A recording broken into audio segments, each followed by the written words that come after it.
Welcome back to part 17 of the Silent Hill commentary with me, Skully the Metalhead. Today, well, unlike previous parts, some real shit is actually gonna go down, and by that I mean, we're gonna get the plot moving, and I can probably get this finished probably early 2015 at the earliest. I don't know. That's what happens when you have tech troubles that, you know, cause you to go on a month-long hiatus until you can solve it, but hey, we have the return of the Grey Children in the amusement park, somewhat fitting I guess. And, yeah, we're gonna be encountering something here that is quite strange and quite tear-jerking if you don't have the right ending! Excuse me. I acted out of turn there.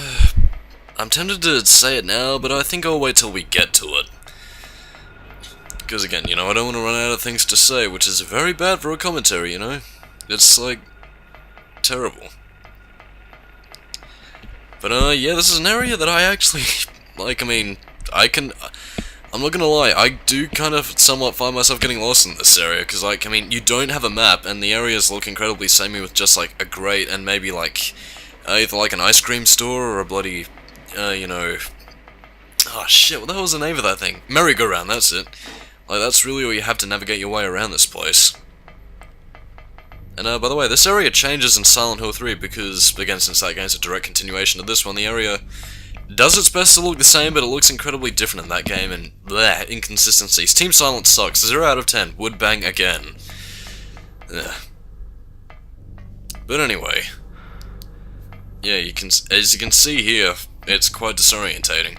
And, like, I mean, they try to direct you where to go, like, with the destroyed, grate areas, but you know, in all honesty, it still doesn't really give you a good enough indicator, but ooh, Silent Hill's supposed to be vague, ooh. Yeah, but I guess you'll find your way there eventually, and that's what matters, I suppose. That being said, if you find your way to the,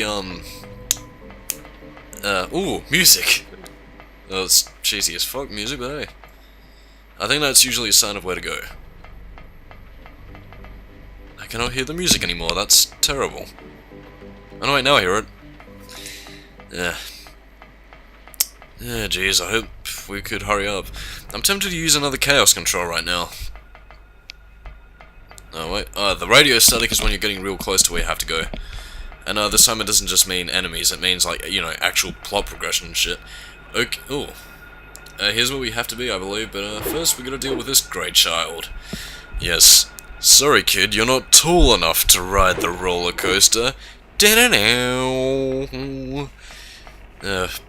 know, I want Harry Mason to have his own, like, TV series or something, like, where he just goes around beating up monsters with, like, a bunch of one-liners, holding the hammer of justice in one hand, going like, "Don't make me hammer it in." Smash. I don't know. I think it could work, honestly. I mean, hey, it's a lot better than any of the Tom Hewlett-era games, but oh, we'll see. And here we go, the most tear-jerking area for me, actually. I'm not sure if I can stand to watch this. Nope, there's a bit of a load time, so that means it's a pre-running cutscene, and it's Cybil! Fuck yeah! Who's sitting in a wheelchair for some reason.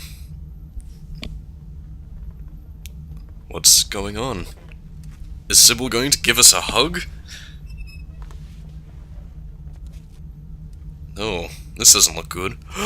Red eyes, that means something bad's going to happen. Please tell me Cybil just gives us a hug. Must be on drugs, by the looks of it.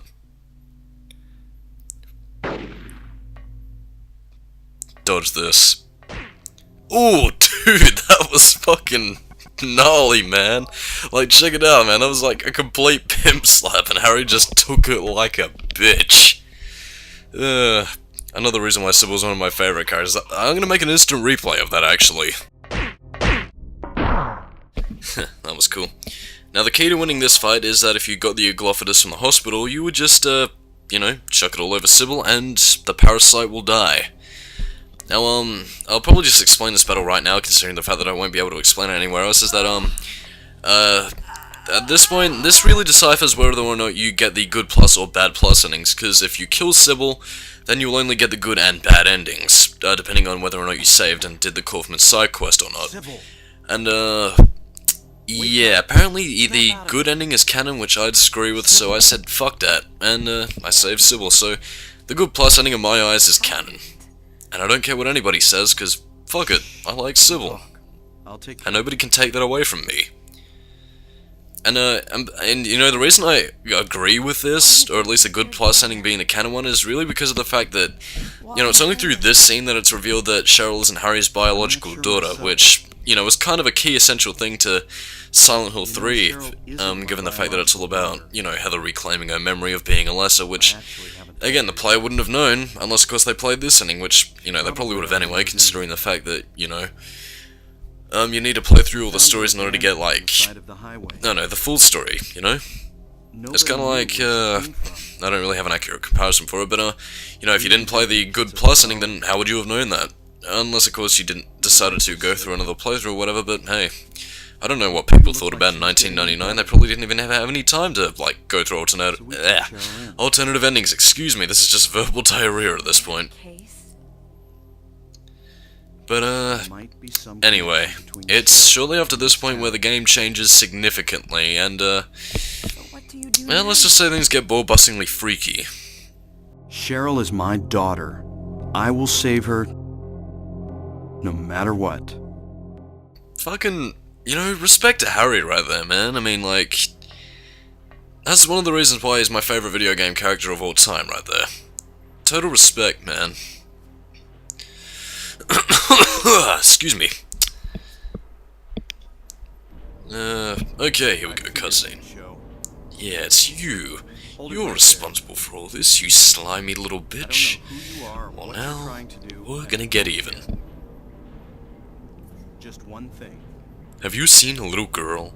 Let Cheryl go. Oh, that was a surprise. Would have been funny as all if he just, like, said that line immediately. Force push! Apparently Alessa is a Jedi Knight. Denied. You know, I've often wondered what the extent of Alessa's powers was, actually. I mean, they never really showcased it all that much. Well, it was slightly showcased in, Origins. Damn, I missed the opportunity for a joke there. Triforce of Power, activate!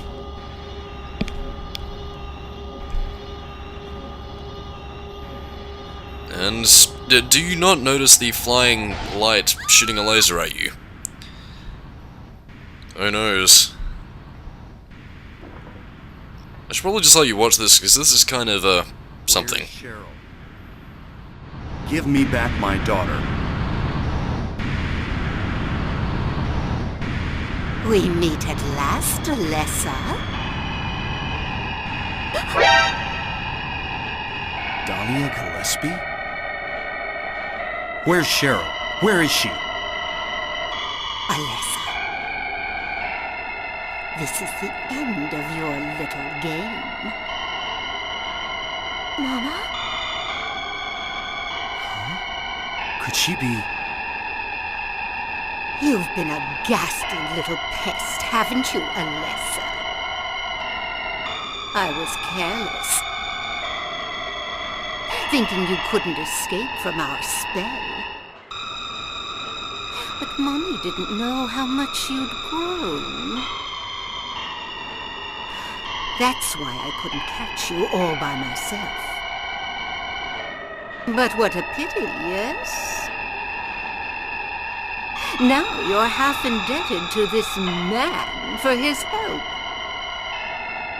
Hey, what are you talking about?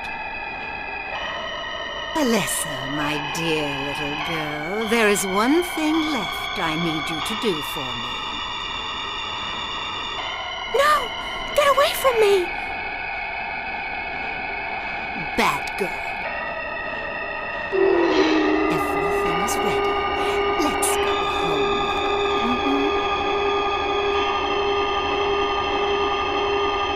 What's going on here?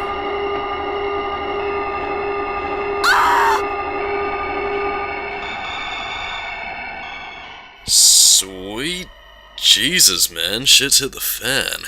Whoa, that rhymed. Anyway, yeah.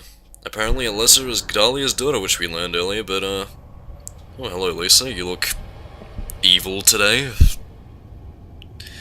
God damn, man, that twitching is fucking creepy, man. Harry. Anyway, Lisa. it's around this point where the plot begins to thicken. And it's also around this area where I tend to get a little bit tetchy by this point of the game. And it seems that Lisa over here has discovered something important about herself. What is it, Lisa? I really love the musical piece that plays here too. It's very foreboding, you know? That's what I love about Silent Hill's soundtrack. It's so atmospheric and foreboding, yet it can scare the pants off you. Nothing really unusual down there. But while I was down there, I got this weird feeling. Spider senses? Like I'd been there before. Yeah. I should stop making jokes, man. It's just not good enough. I don't quite remember somehow. Oh yeah, I'm not sure if I brought this up earlier, but Help me. apparently, and again, I'm just basing this off of a little bit of internet rumors / beta or something like that. But apparently there was an icon for Lisa similar to Harry in his HUD, and apparently, well, not a heads-up display, but more in the inventory thing. And I'm guessing that this scenario was probably going to be there for Lisa to discover her. Wait. You know. Where do you think you're going? Well, for those who've played the game know what it is, but yeah, her secret, we shall say, for the lack of a better word. And I'm guessing that that's what this point probably would have been all about, you know? I don't know, I honestly think that would have been pretty interesting how they kept it in, but I guess the reason they kept it out was really to, you know, avoid the comparisons to Resident Evil, which it was already getting compared to enough by this point. I mean, I'm guessing that Cybil also would have had a larger role, considering what I mentioned from earlier parts, but again, I'm not too sure, and I honestly wish that some of this was... Actually, you know what, that's honestly what I think Silent Hill Origins should have done. Like, it should have done something, you know, similar to that, where instead of just, you know, focusing on, you know, establishing the whole backstory, they could have easily delved into some of the other aspects, like the White Claudia, the, Lisa's involvement, and, you know, just cleared up general inconsistencies, you know? But, honestly, it just feels like wasted potential, if you ask me. I mean, like, I don't even think... Yeah, Travis wasn't an interesting character, in my opinion. They could have done so much with Origins, though, and that's the thing that kind of bothers me about it. Not quite to the extent of Homecoming, however, but, you know, at least it would have been something. So anyway, right now we are in the nowhere portion of the game. Essentially, this is just like a big mishmash of, like, past areas you've been to just all sort of jumbled together. The most important thing you'll notice here is that there is no map whatsoever. However, in my Silent Hill travels, I have actually taken the time to draw a map of nowhere, which I have to find somewhere. But, yeah. It is all fucked up and freaky as hell, man. In fact, I'd argue that this is usually around about the point where I start to, fear a little bit. Because I really don't know this area like the back of my hand as I do a lot of the other areas in the game. And at least we have the return of the nurses, which means we can smite them with the Hammer of Justice! Yeah, peace out, bitch. I gave you a bit of a cunt punt. The return of the vulgar slang is back in full force, baby. A nice close-up of Harry's polygonal face right there. Use the pliers, and we get ourselves a key. Harry's a plumber. Harry the plumber. Oh-hoo! Anyway, it is time to end the part.